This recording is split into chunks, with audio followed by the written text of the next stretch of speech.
திருமறை நேரம் பைபிள் அவர் presented by the National Bible College. கிறிஸ்துவின் சபையார் உங்களை வாழ்த்துகிறார்கள்.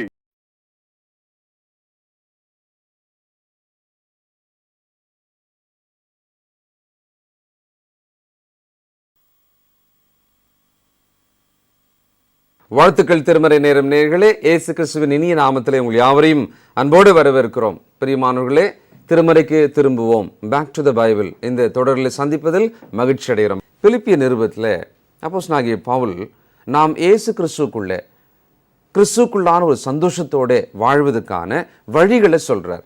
தன்னை உதாரணமாக சொல்றார். எனக்கு எது முக்கியம், எனக்கு எது பலன் அப்படின்னு இவர் சொல்லி காமிக்கிறார். கிறிஸ்து எனக்கு ஜீவன் அப்படின்றார். நான் என்ன மாதிரி சூழ்நிலையில் இருந்தாலும் சூழ்நிலை என்னை ஒன்றுமே செய்யாது.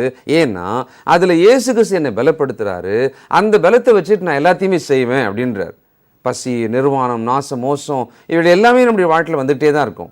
ஆனாலும் இன்றைக்கி பொதுவாக மக்களை பார்க்கும் பொழுது ஒரு சூழ்நிலையில் ஏற்படுற மாற்றம் அவங்களுடைய ஆவிக்குரிய வாழ்க்கையை பாதிக்குது.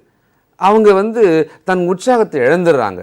குறிப்பாக இன்றைக்கி பார்த்தா பொருளாதாரம் அநேகருடைய ஓட்டத்தை, அநேகருடைய உற்சாகத்தை, கிறிஸ்துக்குள்ளான அவருடைய ஆவிக்குரிய வாழ்க்கையை பாதிக்கிறத பார்க்குறேன். அப்படி இடம் கொடுக்கக்கூடாது. நாமும் அப்படி இடம் கொடுத்தோம்னா வாழ்நாள் முழுவதும் தேவனுக்கு ஒரு பிரியமில்லாத வருஷங்கள், நாட்கள் தான் அதிகமாக இருக்க முடியும். ஆகவே இந்த புத்தகத்தில் நம்முடைய சிந்தையில் என்ன இருக்கணும், எது ரொம்ப முக்கியம், அப்படி இருந்ததுன்னா சமாதானத்தின் தேவன் நம்மோடு கூட இருந்து ஒரு சமாதான வாழ்க்கை நம்மால் வாழ முடியுன்றதையும் இந்த புத்தகத்தில் அவர் வலியுறுத்துறார். ரொம்ப அவசியமான பாடம் இதில் இருக்குது. நிச்சயமாக கொஞ்சம் கூர்ந்து கவனிங்க. செய்திக்கு போகலாங்களா?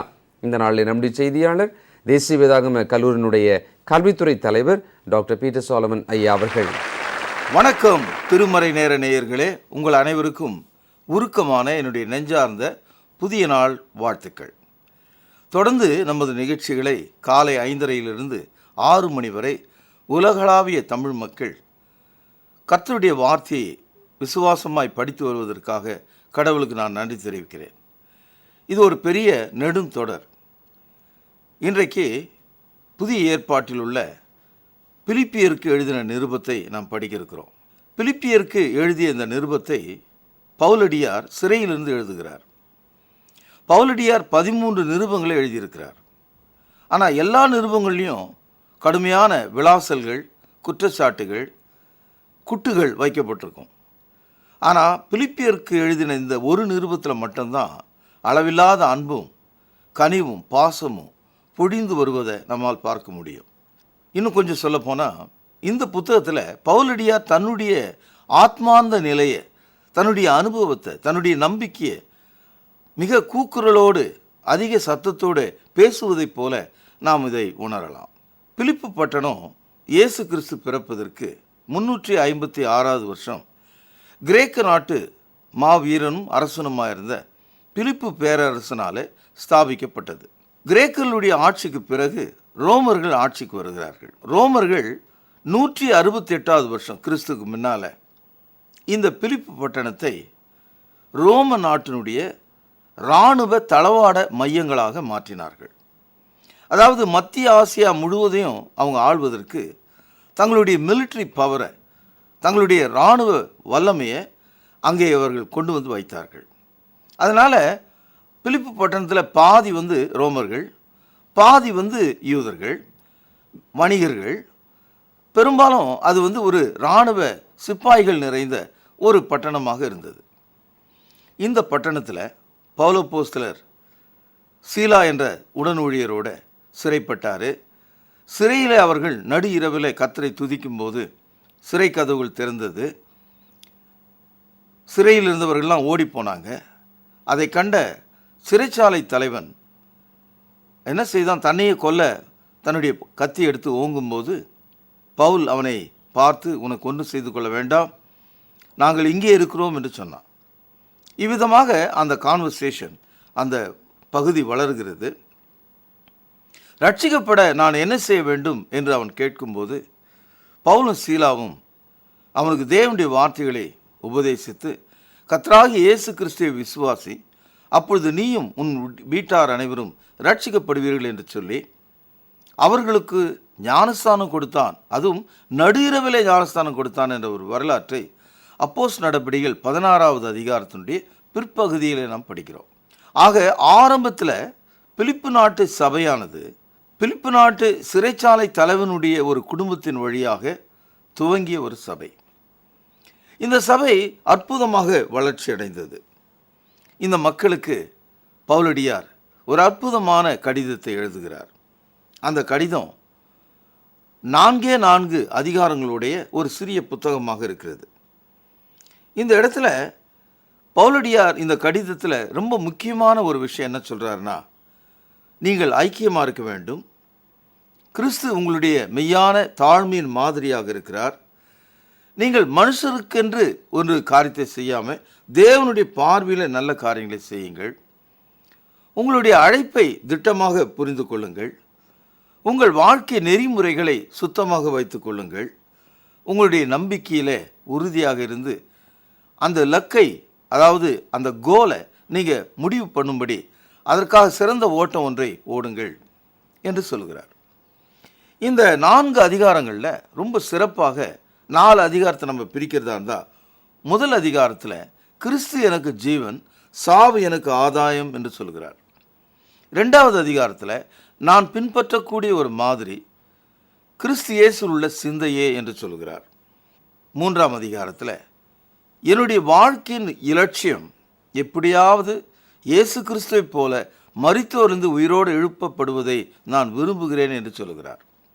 4ஆம் அதிகாரத்தில் என்னை பலப்படுத்துகிற இயேசு கிறிஸ்துவனால எல்லாவற்றையும் செய்ய எனக்கு பலன் உண்டு என்று சொல்கிறார். நண்பர்களே, இந்த முன்னுரையோட இன்றைய செய்திக்கு நாம் செல்லலாம்.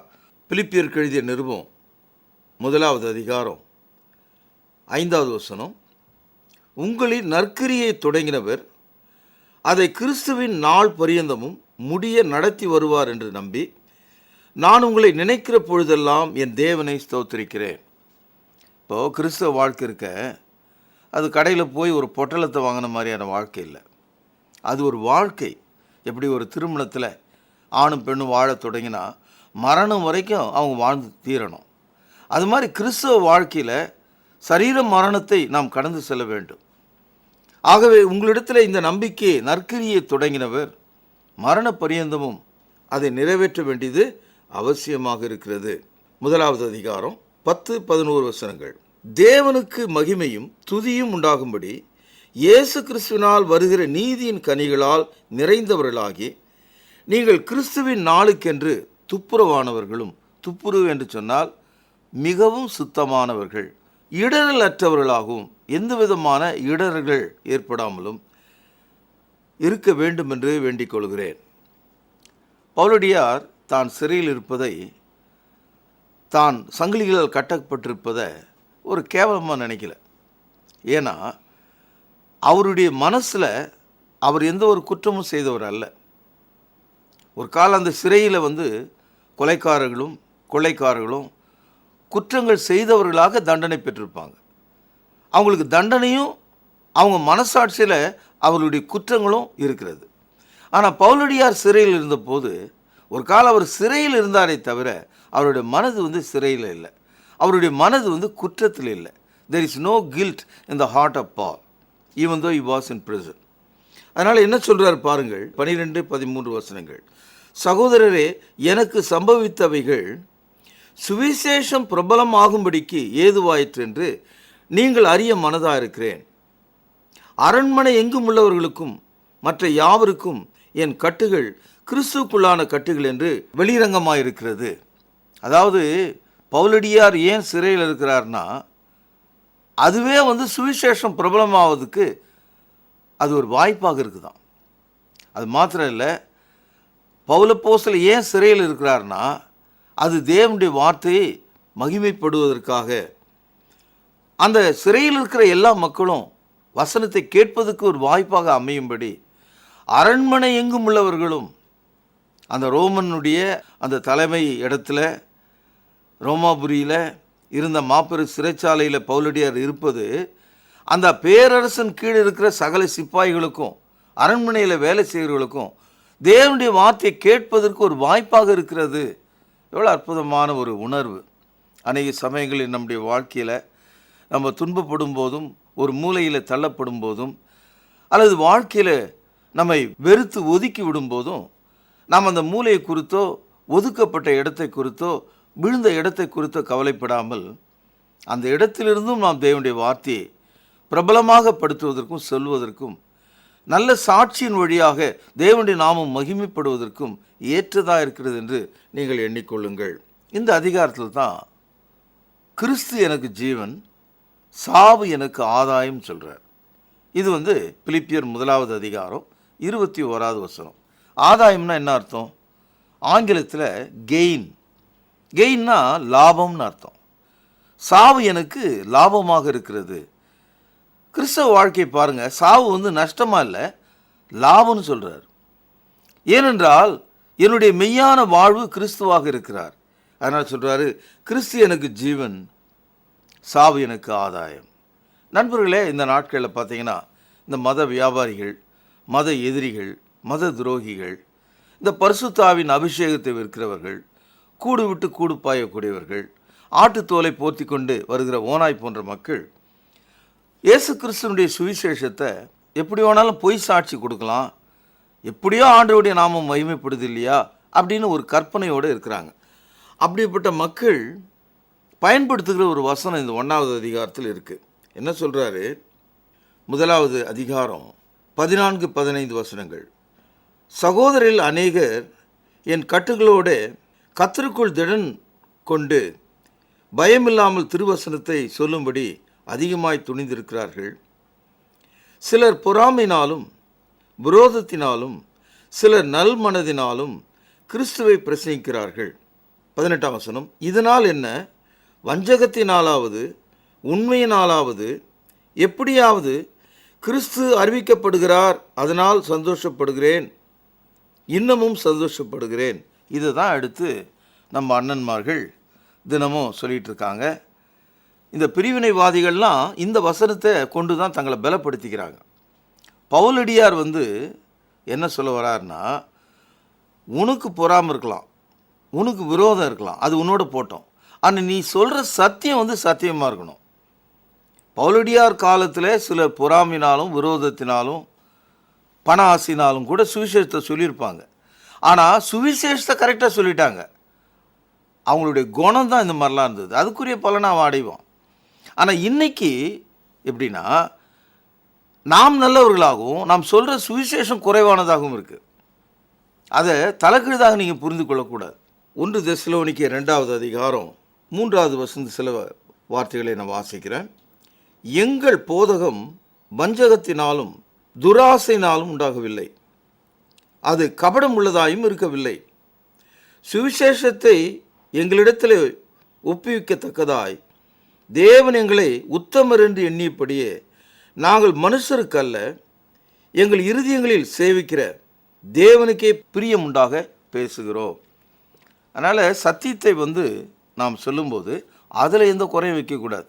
சில பேர் சொல்கிறாங்க ஃபுல் காஸ்பிள் அப்படின்னா வேறு யாரும் ஆஃப் காஸ்பிள் சொல்கிறான்னு அர்த்தம் ஆகிடுது. சில பேர் குவார்டர் காஸ்பிள் சொல்கிறான்னு அர்த்தம் ஆகிடும். இந்த மாதிரி ஃபுல் காஸ்பிள் சர்ச்சுன்னு பேரே வச்சுருக்காங்க. சகோதரிலே, காஸ்பிள்னாவே முழுக்க தான் சொல்லணும். அதில் ஃபுல்லு ஆஃபு குவார்டர்லாம் கிடையாது. சத்தியத்தின்படி சொல்லணும். சத்தியம் என்பது 100 அப்படின்னா அந்த 100 அளவுக்கு கரெக்டாக சொல்லி ஆகணும். அதனால் தேவனுடைய வார்த்தை சொல்கிற மக்கள் ஜாக்கிரதையாக இருக்க வேண்டும். 2ஆம் அதிகாரத்தில் கிறிஸ்து இயேசுக்குள்ளே இருக்கிற ஒரு மனிதன் அவனுடைய மனதால் எப்படி வாழ வேண்டும் என்று சொல்கிறார். ஆதலால் கிறிஸ்துவுக்குள் யாதொரு ஆறுதலும் அன்பினாலே யாதொரு தேறுதலும் ஆவின் யாதொரு ஐக்கியமும் யாதொரு உருக்கமான பட்சமும் இரக்கங்களும் உண்டானால் நீங்கள் எப்படி இருக்கணும்? நீங்கள் ஏக சிந்தையும் ஏக அன்புள்ளவர்களாக இருந்து இசைந்த ஆத்துமாக்களாய் ஒன்றையே சிந்தித்து என் சந்தோஷத்தை நிறைவாக்குங்கள்.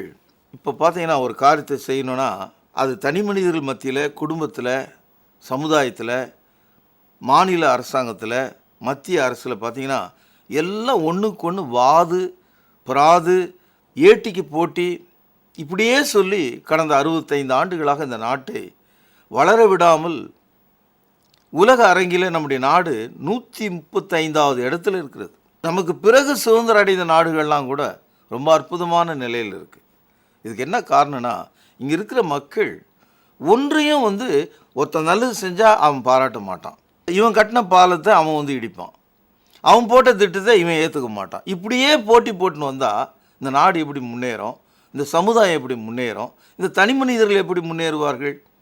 அதே போல தான் சபையில் கூட ஏட்டிக்கு போட்டியாக அவர் அதை செஞ்சார், ஆகவே நான் இதை செய்கிறேன், அவர் கட்டினதை நான் இடிப்பேன், இப்படியெல்லாம் நீங்கள் செய்யக்கூடாதுன்றார்.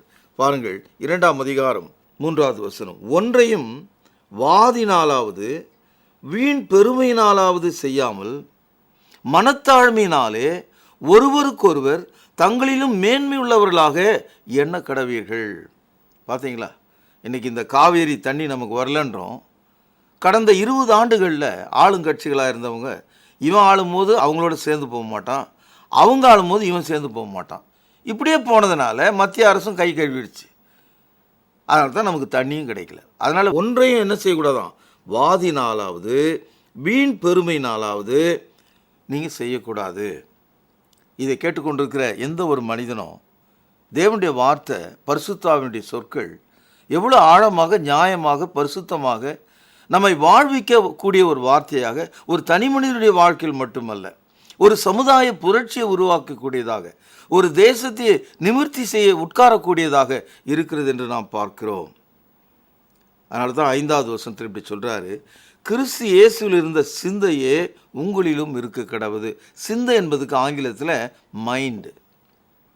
இப்போ ஒவ்வொருவருக்கும் ஒரு சிந்தை இருக்கிறது. நம்முடைய சிந்தையில் நாம் வாழ்கிறோம். இப்போது கிறிஸ்தவன் என்று சொல்லும்போது எனக்கு இருக்கிற சிந்தையை விட்டுவிட்டு கிறிஸ்துவனுடைய சிந்தையை நான் பின்பற்ற வேண்டும். I have to follow the mind of Jesus Christ. எப்படி அவருடைய சிந்தை இருக்குது பாருங்கள். 6வது வசனம். அவர் தேவனுடைய ரூபமாக இருந்தும் தேவனுக்கு சமமாக இருப்பதை கொள்ளையாடின பொருளாக எண்ணாமல் தம்மை தாமே வெறுமையாக்கி அடிமையின் ரூபம் எடுத்து மனுஷ சாயலாய் காணப்பட்டார். அவர் மனுஷரூபமாய் காணப்பட்டு மரண பரியந்தமும், அதாவது சிலுவையின் மரண பரியந்தமும் கீழ்ப்படிந்தவராகி தம்மை தாமே தாழ்த்தினார். இதுதான் கிறிஸ்துவனுடைய மனது. தன்னை வெறுப்பது, தன்னை கொடுப்பது, தன்னை இழப்பது, தன்னுடைய மகிமையை, தன்னுடைய மதிப்பை தாழ்த்தி கொள்வது. கிறிஸ்துவ என்பது உள்ளுக்குள்ளே கரைந்து போய்விடுகிற ஒரு மார்க்கம். வெளியே நாம் மலை போல தோன்றினாலும் உள்ளே ஒரு மடுவை போல இருக்க வேண்டும். வெளியே மடு தெரிய வேண்டும், மலை உள்ளே முழுகி இருக்க வேண்டும். மாற்றங்கள் கிறிஸ்துவுக்குள் நாம் வரும்போது நம்முடைய பேய் குணங்கள் சாந்த குணமாக மாற வேண்டும். கொலைக்கார குணங்கள் நாம் அன்பு கூறுகிற மக்களாக மாற வேண்டும். நம்முடைய அசுத்தங்கள் பரிசுத்தம் உள்ளதாக மாற வேண்டும். 3ஆம் அதிகாரத்தில் சில அற்புதமான வார்த்தைகளை நாம் பார்க்கலாம். அது என்னன்னு கேட்டிங்கன்னா 11ஆம் வசனம் பாருங்கள். அவருக்காக எல்லாவற்றையும் நஷ்டம் என்று விட்டேன், குப்பையுமாக எண்ணுகிறேன். குப்பைனா நமக்கு தெரியும், அதில் இருக்கிற ஒரு பொருள் கூட எனக்கு பயன் இல்லைன்ற நிலையில் வரும்போது தான் அதை தூக்கி நம்ம போடுறோம். அதை என்ன சொல்கிறாரு, அவருக்காக எல்லாவற்றையும் நஷ்டம் என்றும் குப்பையுமாக எண்ணுகிறேன். இந்த மாதிரியான ஒரு எக்ஸ்ட்ரீம் எண்டு, ஒரு முடிவுக்கு வந்து விடும்போது நம்முடைய மனது இந்த உலக பேராசையிலிருந்து விடுதலை ஆகிறது. இந்த உலகத்தினுடைய அடிமைத்தனத்திலிருந்து நம்மை விடுதலை ஆக்குகிறது. இந்த உலகமே சதம் என்ற வாழ்க்கையிலிருந்து நாம் வெளியே வந்து விடுகிறோம். இந்த உலகத்தை இது ஒரு குப்பை போல் இருக்கிறது என்று நாம் எண்ணும்போது உலகத்தையே அடித்து உலையில் போட வேண்டிய அவசியம் நமக்கு இருக்காது. இன்றைக்கு ஒரு தனி மனிதன் சாப்பிட வேண்டிய உணவை சாதாரணமாக சாப்பிட்ட பிறகு தூக்கி கொட்டுகிற எச்சலை போல சாப்பிடுகிறவங்களும் இருக்கிறாங்க. காரணம் என்னன்னா, அந்த மனிதனுடைய உணவையும் அதிகமாக எடுத்து வச்சுருக்கான். அப்போ உலகத்தில் 100 கோடி பேர் சாப்பிட்றத 2 பேர் எடுத்து வச்சுக்கிட்டான்னா அவன் எவ்வளோ பொல்லாதவனோ, மற்றவர்களை பசி உள்ளவனாக மாற்றுவனாக இருப்பான் என்று எண்ணி பாருங்க.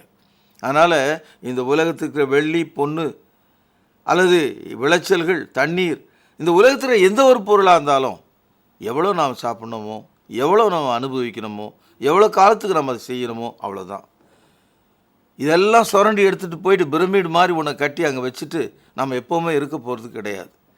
ஆகவே நஷ்டம் என்றும் குப்பையும் என்றும் எண்ணுகிறேன். சில பேர் சில காரியங்களை கற்றுக்கொள்ள முயற்சி பண்ணுவாங்க. நான் ஒரு ஆள்கிட்ட கேட்டேன், நீங்கள் உங்கள் முதுகு மேலேயே ஏறிக்குவீங்களாமே அப்படின்னு. அவர் அப்படியே என்னை ஒரு மாதிரி பார்த்தார். அப்புறம் ஏன் அப்படி சொன்னீங்க அப்படின்னார்.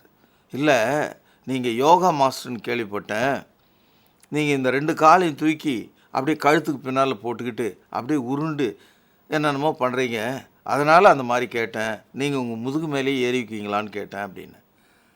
அவர் சொன்னார், நீங்கள் சொல்கிறது ரொம்ப அதிகமான வார்த்தை. எந்த ஒரு மனிதனும் அவன் முதுகு மேலே ஏற முடியாது. இருக்கிற உடம்புல ஒரு பகுதியை எடுத்து வேணாலும் காலையோ கையோ வேணால் சாத்திக்கலாம்.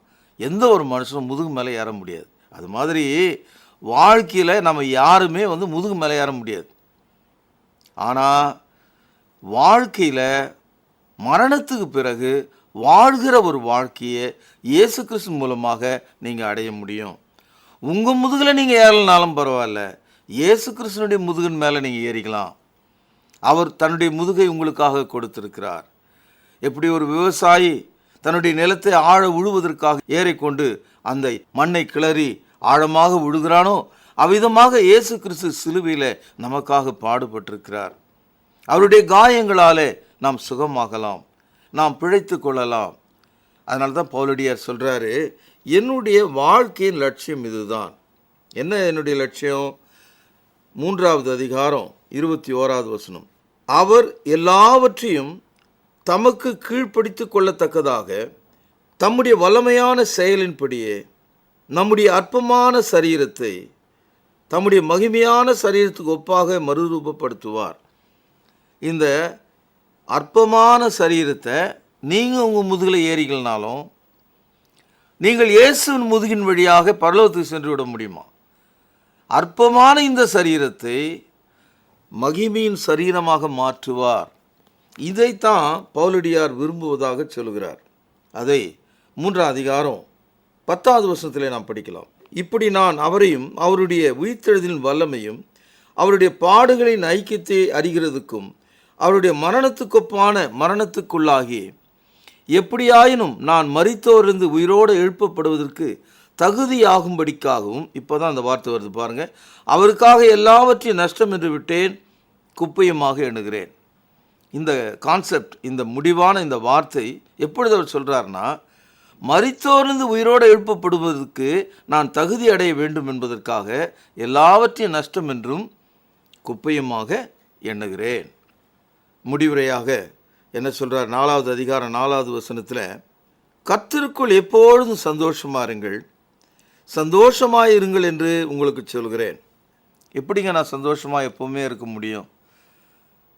எந்த மனிதனாவது இந்த உலகத்தில் எப்பொழுதும் சந்தோஷமாக இருக்க முடியுமா?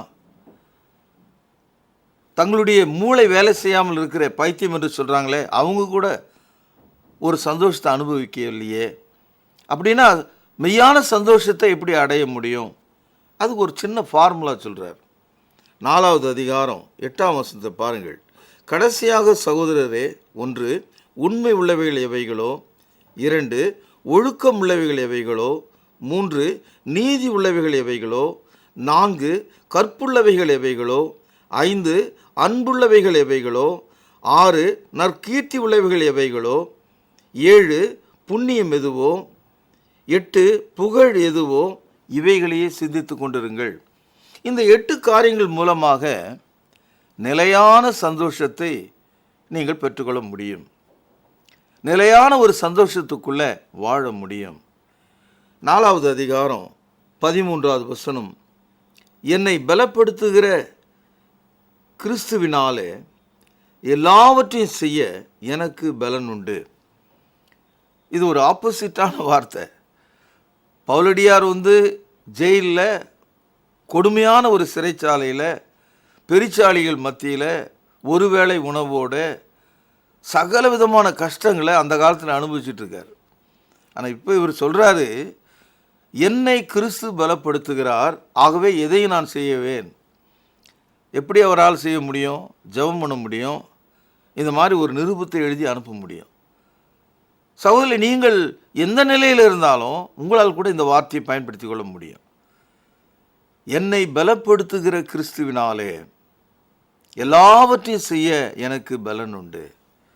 இந்த நம்பிக்கை இந்த காலை பொழுதில் நீங்கள் எந்த நிலையில் இருந்தாலும், வியாதி படுக்கையிலோ, குடும்ப பிரச்சனைகளிலோ, கணவன் மனைவி என்ற ஒரு பிரிவுக்காக காத்திருக்கிறவர்களாகவோ, குழந்தை பாக்கியமற்றவர்களாகவோ, சமுதாயத்தில் ஒதுக்கப்பட்டவர்களாகவோ, எந்த ஒரு விஷயத்திலும் நஷ்டமே பார்த்த ஒரு மனிதனாகவோ, தோல்வியே உங்களுடைய முகவரியாக கூட நீங்கள் இருக்கலாம். ஆனால் நீங்கள் கிறிஸ்துவனுடைய சிந்தையை தரித்து கொள்ளும்போது, அவருடைய உயிர்த்தெழுதலின் வல்லமையை தெரிந்து கொள்ளும்போது, நீங்கள் ஜெயிக்கிறவர்களாக இருக்க முடியும், தாண்டுகிறவர்களாக இருக்க முடியும், பெறுகிறவர்களாக இருக்க முடியும், வாழுகிறவர்களாக இருக்க முடியும்.